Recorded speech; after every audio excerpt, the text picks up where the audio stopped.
on the bookshelves right now. It's the beginning of a new middle grade graphic novel series. Rodeo Hawkins and the Daughters of Mayhem is available where books are sold. And joining us now to tell us all about it is the award-winning educator and author, John Claude Bemis. Good morning. How you doing today, John?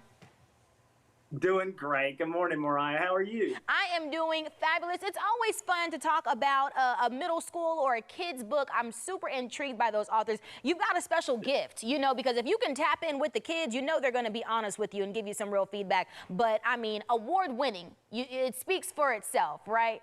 So, well, thank you. Yes, you're welcome. We're excited to talk about your new book. We've got it here. The title alone is fascinating, so the story must be great as well. Tell our viewers what this new book is all about. Well, like you said, you know, it's a graphic novel for young readers, and especially ones that love fantasy adventure. You have to imagine that this takes place in the multiverse, meaning we have multiple versions of Earth, meaning there could be multiple versions of us. And a poor kid, Sydney Pawlowski, finds out all the other versions of him are being hunted down by dangerous figures. Oh my God. And his only hope is Rodeo Hawkins and the Daughters of Mayhem, who are supposed to be keeping him safe, but Sydney is not so sure they even understand what the word safe means. So lots of mayhem, lots of hilarious adventures ahead for this cast of wacky characters. Yes, and look, I definitely did. I know we've got a shot on it now, but I scrolled through. I mean, first of all, the graphics themselves, they look fantastic. Very fun, like you said, just looking at the pictures, you can tell it's a little bit of mischief going on in there. But yes, the exciting thing is there's more to come because this is the first of a series. So will Sydney still be our title character later down the line? Yes, Sydney will continue to be the main character, continuing with Rodeo Hawkins in the next book. Although the Daughters of Mayhem will be there, but the next title is Rodeo Hawkins and the Sons of Disaster. Oh, okay. That's a good one. Yeah. Oh my gosh. So, I mean, this is great. I picked it up so the folks at home can get a closer look. And like I said, just go, and it's hardcover too, y'all. So, I mean, this right here, the quality of this book is very good. I want to just hold it up so the folks at home can see as well.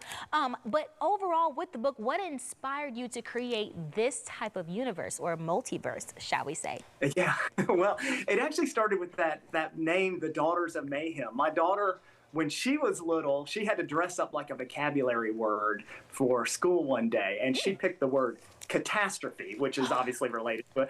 But at the time, you know, when there's a cute photo like that of your daughter, she looks, she was adorable, all wrapped up like in bandages and had a, thing on her arm and an eye patch. You think of Mayhem, like the commercial. She looked like it. And she just looked so cute, I had to put it up on Facebook. And someone in the comments said, a friend of mine said, she looks like a daughter of Mayhem. And I had no idea what that person meant, but it just lit up my imagination. And that's a lot of times how a story starts, is that one little spark of something. I had to figure out who the Daughters of Mayhem were and had to figure out a story for these characters. Yes, I love it. That one little spark, especially when it comes from home, probably is even more meaningful for you, right?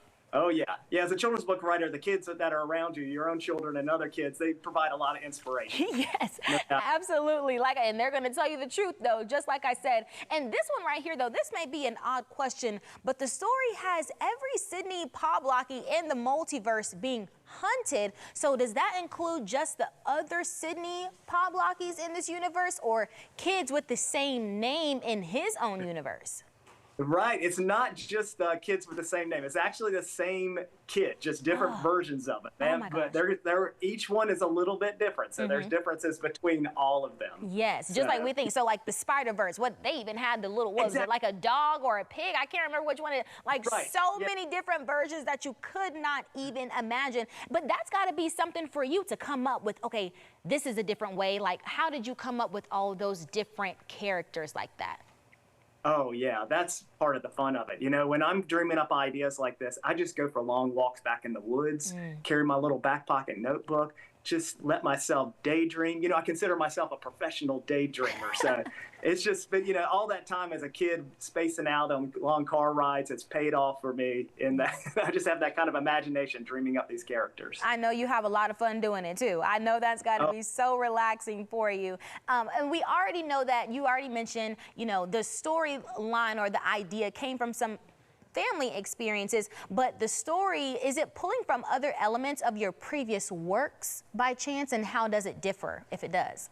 It's yeah, quite different in that in some of my other works that I've done in the past, I had a series that began with the book The 9 Pound Hammer that drew on a lot of American legend and folklore to create a fantasy world. I did another book, The Wooden Prince, that was a retelling of the Pinocchio story.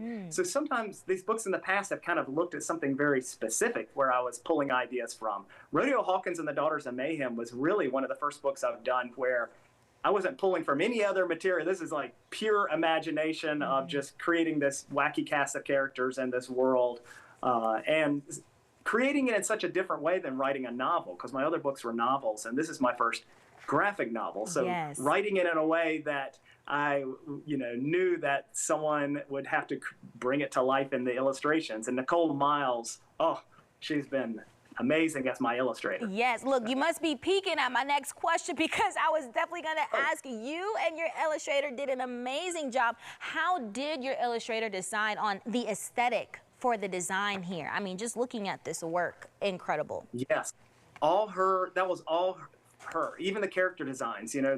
With that, I came up with the story, but I intentionally wanted to leave, that department of figuring out what the characters looked like and what the settings looked like. I gave her very little input on that, with the hope that she would just have free reign to let her imagination fly and come up with whatever she wanted. And boy, did she not disappoint. Yeah. Knocked it out of the park. Let me tell you, the folks at home, you all will not be disappointed by grabbing your copy. Please let them know where they can grab a copy and also where they can keep up with you and the series.